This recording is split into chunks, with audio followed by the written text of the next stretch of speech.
Hey. I just saw you were logging out, so I thought I'd stop by and give you something. A little welcome gift. We give awards to our top-notch employees for doing quality work. And they're nice to have since there's no official bonus scheme here. I already have about 11 or so. Oh. Bonjour? Of course. I'll pass it on. Well, looks like Olivier wants to meet with you. It's exciting. Follow me.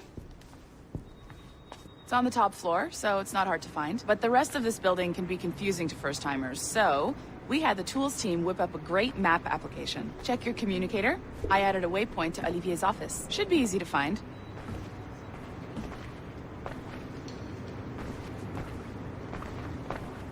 Olivier's a nice guy. He won't bite.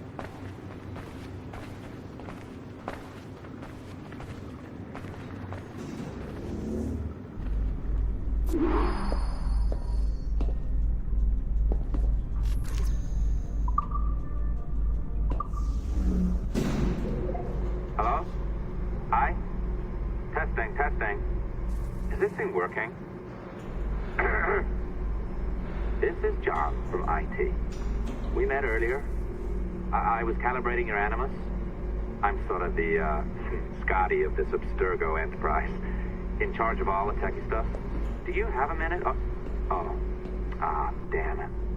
The tracker says you're on your way to Olivier's office. All right. I'll ping you when you're done. I have a favor to ask.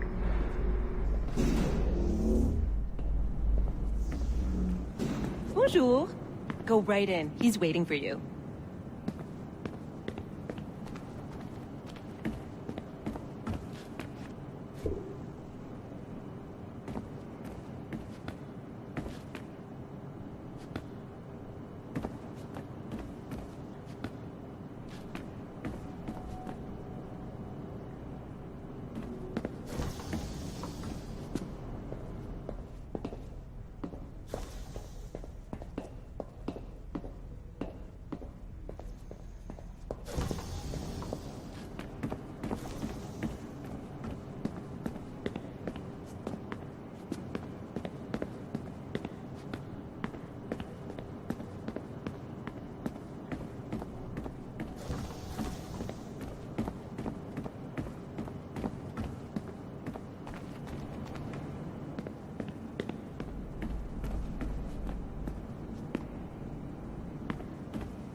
You're not nervous, are you? He's a very nice guy.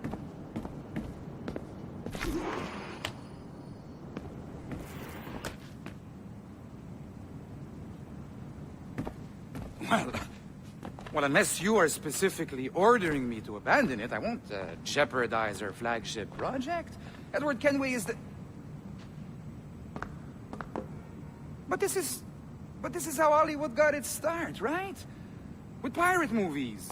Douglas Fairbanks, Errol Flynn, and now we have access to the real deal.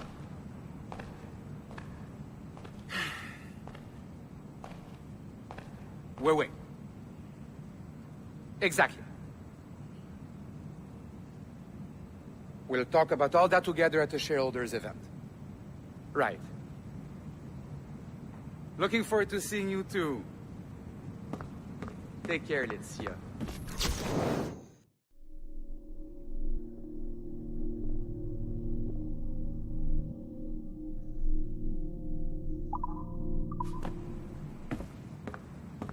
Salut! Hi, thanks for coming in. I know you're busy. So I reviewed some of your data. Pretty raw stuff. Obviously, we need to scrub off some of the dirt to make it family-friendly. Maybe give Edward a voice like James Bond or something. More of a ladies' man. A beautiful city, no? So the main reason I asked you here concerns something called the Observatory. It's been mentioned a few times in the footage you found. I'd like to encourage you to focus on locating this specific set of memories as soon as possible. If it were up to me, on s'en crisse. I wouldn't bother. But some bigwigs at Abstergo Industries have been hounding me for days. So, follow whatever leads you find, and hopefully we can... Oh, incoming call. I have to take this. We'll keep in touch. Bonne journée. Alan, bonjour. Oui, tout va bien. Naturellement.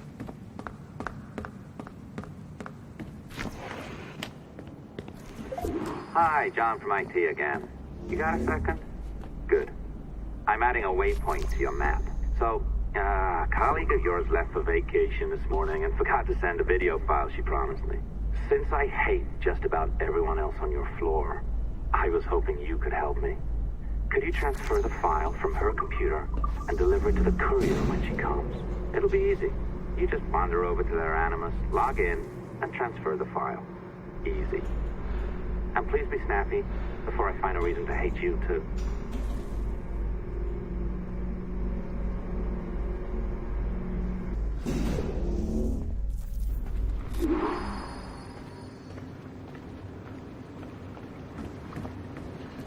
A locked door? Not a problem. That's the advantage of me having level 1 security clearance. Now, you do too. Don't abuse it. Log on and I'll walk you through this.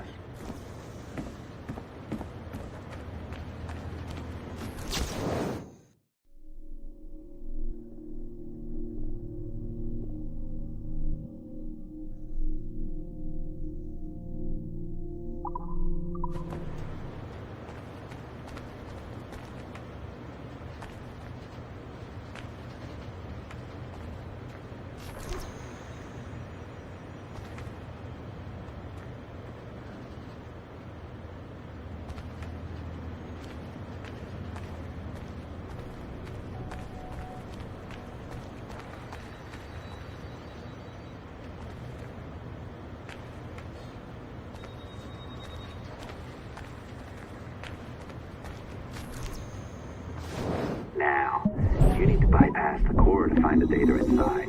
Once you reach it, your communicator will download it automatically. You need to find your way around the core to reach the data inside.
Should be downloading. I set up a database for any data you find.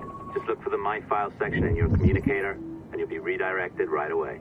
Everything you download will be found in there. Protected by a firewall, of course. December 23rd, 2012. Sample Recovery Unit Team Lead Fisher Case reporting on Subject 17, Desmond Miles. The subject was deceased and unattended.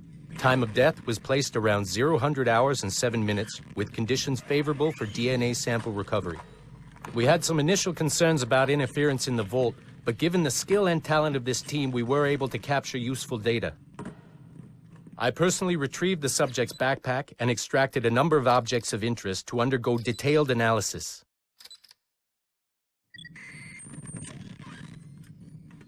The subject displayed burns to the right hand, severe enough to fuse the bones, indicating some kind of spontaneous, intense burn trauma. Honestly, we've never seen anything like it before. Head, neck, and torso remained in good condition. I hand-selected recovery agents to retrieve fluid samples, blood and saliva. We then commenced material extraction and were able to preserve several exemplary samples. Data analysis and sequencing is already underway, and I'm told proceeding with exceptional ease thanks to the cloud database and the work of Abstergo Sample Recovery Unit 3. The legacy of Subject 17 will continue uninhibited as Sample 17.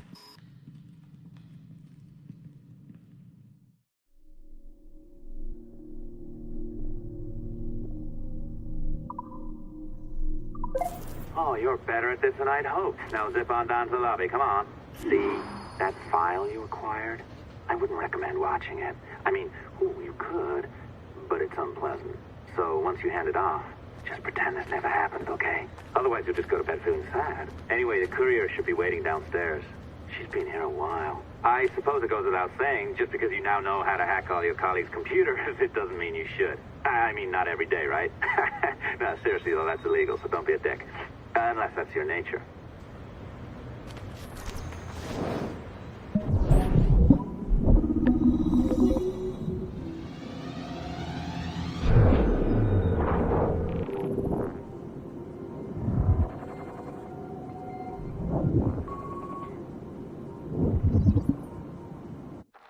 Hey, Dad. It's funny. I have this memory of you, one I keep coming back to, and I always think about it when I'm working or just before going to bed, because it sort of calms me, I guess. I was 14, I think, and you were trying to teach me how to walk with a light step. Remember that? How to be mindful of how much noise I made when I moved around. Simple stuff. Stuff I understand now, but back then, I gotta tell you, I thought you were just being an asshole. You told me you were gonna go up to your room and sit with your back to the door and read a book. And you wanted me to wait at least 15 minutes and then sneak up there and tap you on the shoulder without you knowing. I even remember the book you were reading at the time, the one by Captain Johnson. And you warned me that if you caught me, we'd have to start all over. Then you went upstairs. And I waited.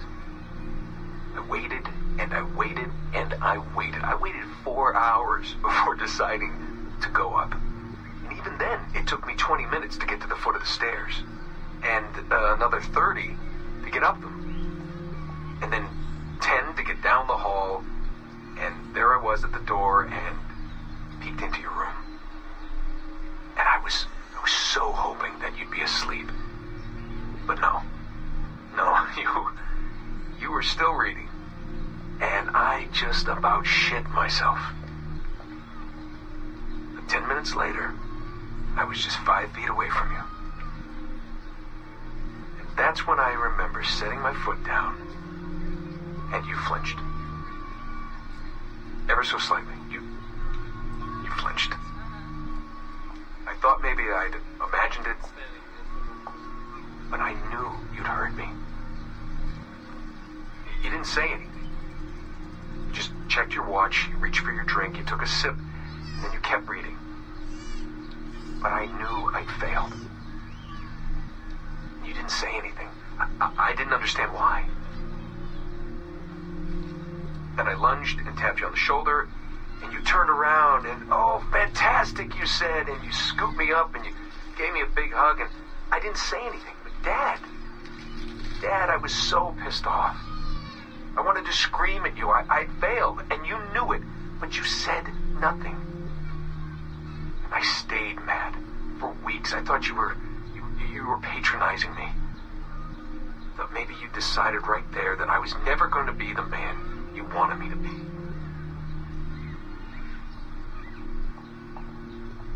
But I realized just a few years ago that you checking your watch, that was the clue, wasn't it? You let me win because I had been so patient. And I guess that impressed you. You know, maybe at that moment you thought it might be better to be my dad instead of my mentor. I don't really know. Maybe for you they're one and the same. You know, either way, I'm happy to know that both my mentor and my dad are looking out for me that day. I didn't understand that then. I think I do now.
I'm not sure I can keep this up, you know? This job is well below my skill level.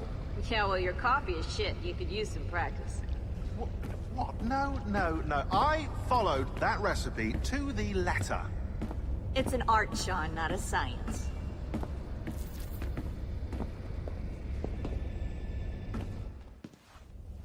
Oh, look who's here. So you didn't forget, after all. You're just incredibly rude. And made poor Rebecca here wait for nearly 30 minutes.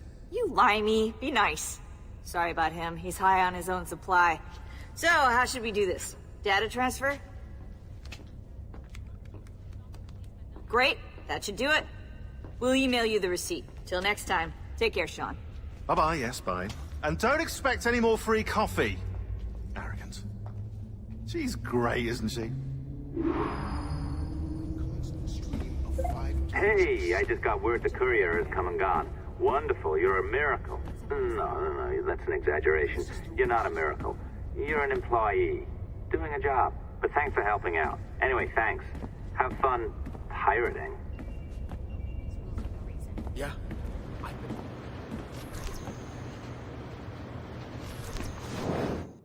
Be careful now. As the data moves, there are security programs constantly monitoring the data flow. You need to sneak past them, or they will destroy your data and send it back home.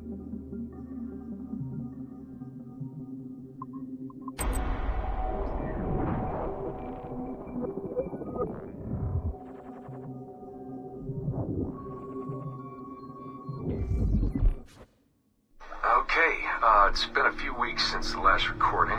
Sorry about that. Of course, I guess it's just a few seconds for you.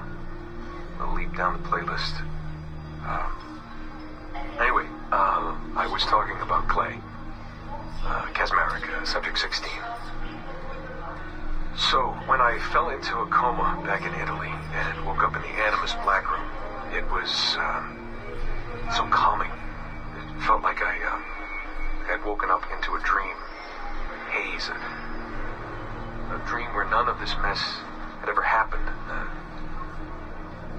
Felt like I should just be getting ready for another day of pouring drinks at bad weather and another day of complaining about being between girlfriends and wondering what the hell to do with myself. But when I saw Clay just sitting there, it started to come back, you know, piece by piece. And when he told me about Lucy, fuck, you know, it hurt. You know, realizing that I killed her without thinking or feeling anything. Not at the time, anyway. Well, then, things just kept piling on. There were more memories of Ezio and Altair and the first civilization. And then, right before he vanished, Clay passed on his memories to me. He showed me everything he had seen and lived through, and it was brief, but overwhelming. Not really sure how to explain. He saw glimpses of Adam and Eve and their escape from slavery. He saw the beginning and the end of the war between the first Civ and humans.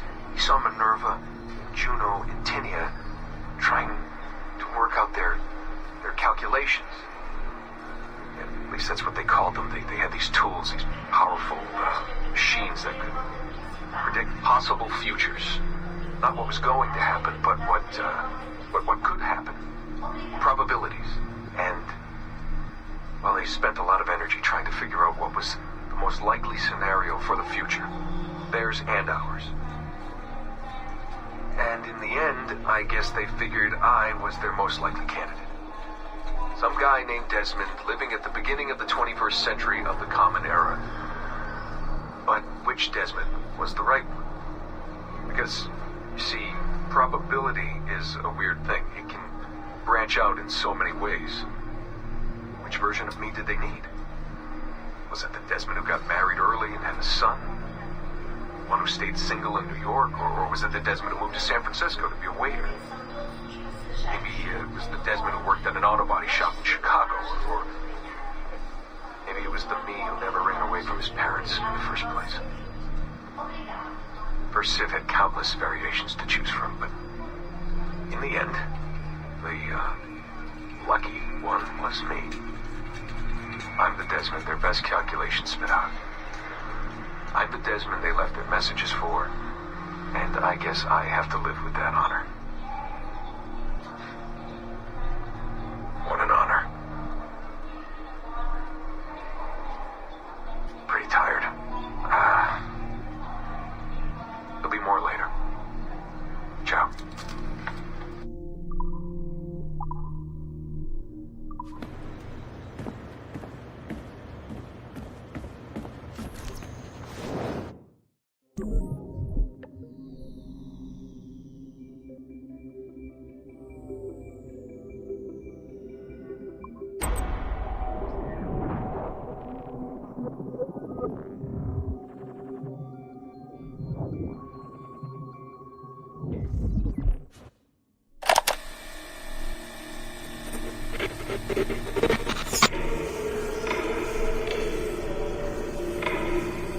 I have now resumed the practice of dressing as a man, and have put off my woman's dress. Why did you take it? Who made you take it? I took it of my own free will, with no constraint. I prefer a man's dress to a woman's. You made an oath, Jeanne. You swore to never again dress as a man. I never meant to swear that I would not resume the practice. Why have you done so? Because it is more lawful and suitable for me to return to the practice of wearing a man's dress, being always among men, than to have a woman's dress. I have resumed it because the promise made to me has not been. How is he? Hour 3, doing well. Are we still in 18th century Hungary? No. His connection is so stable, he's jumped between a few ancestors today. We're in 15th century France now. Turns out he's related to one of Joan of Arc's executioners. Surprise. Eileen, yesterday Vidic asked me to help him work out some of the bugs in his audiovisual renderer, and I told him... No. Come on, Satish, not you. It wouldn't be permanent. A few months at most. Months? That will kill every ounce of momentum we have. It won't, I promise. Honestly, I think this could help us. If I can get a look at what these people are doing, we could... Come on. He's trying to pull you over to his side. Don't you see that? He's luring you with quick victory and prestige. That's not what this is about, honestly. I need to get back to work. Eileen, I'm sorry. Do what you must. I'll survive.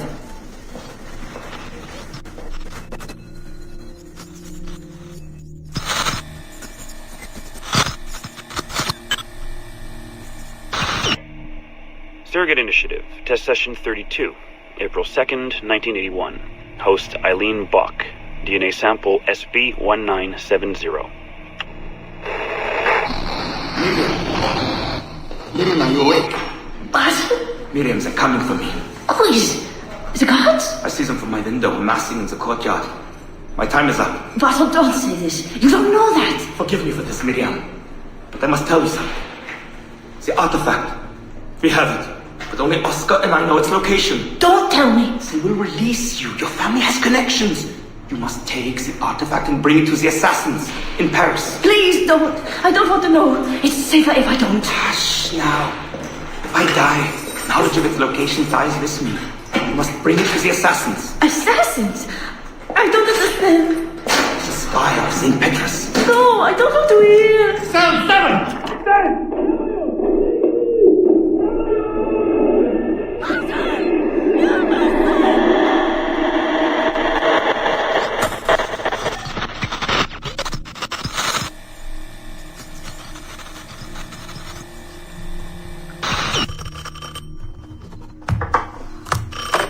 Hello? Eileen, hi. It's Carl. Carl, I know it's you. Sorry, you just sound exhausted. Did I wake you? No, I've just been busy. It sounds like it. I'm just a little tired, that's all. No, I mean, your project sounds fascinating. Your colleague, Dr. Warren Vidic, he called me recently and he told me what you've been up to. He what? Warren? Yeah, he told us about your research, memories, ancestry, all of that. He even asked if we'd be willing to come in and... No! No! Jesus, no! What the hell is he doing? Eileen, it's okay. We signed some papers, non-disclosure stuff. No! He's trying to fuck me over. Damn it! Eileen, we just talked about my mother, just like you and I did. World War II. That's all. It's the artifact. The what? Carl, if he calls you again, you tell him you work through me, okay? That's it. Vidic has been a pain in my ass for years, and I don't need him getting all the glory for my 2 years of hard work. All right. So how should I go about this? I mean, the wheels are in motion. I don't know. Just go through me if he contacts you again. Please? All right. You'll do that? Of course. Yes. Thank you, Carl. I'm sorry I was short with you. I've just been exhausted. That's all. It's all right, hon. Just take care of yourself.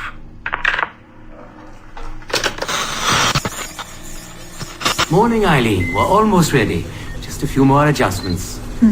Okay. I had the team do some research on this artifact we've been chasing, and it appears the Third Reich actually found something matching its description sometime in 1940. Eileen, are you all right? Sorry, yeah. I'm fine. Just a little scattered. Vidic called my ex-husband last night. He wants to put him in the Animus. To find the artifact before us? Exactly. Well, it would be fast using Vidic's Animus. And maybe that would get us back to our original work. Satish, if we let that happen, then all our money dries up.